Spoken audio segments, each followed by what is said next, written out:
Ciao a tutti, siamo a Rosolina Mare, c'è la bassa marea, il mare è meraviglioso.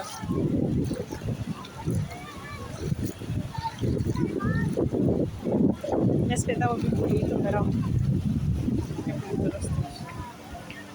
C'è la bassa marea che puoi andare in acqua quasi dopo 30 metri.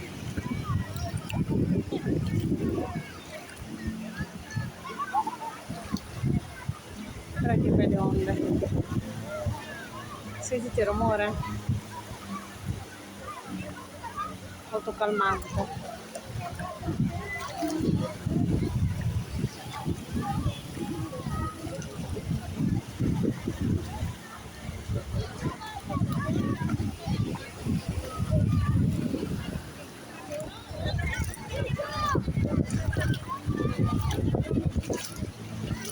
Ciao, buona giornata.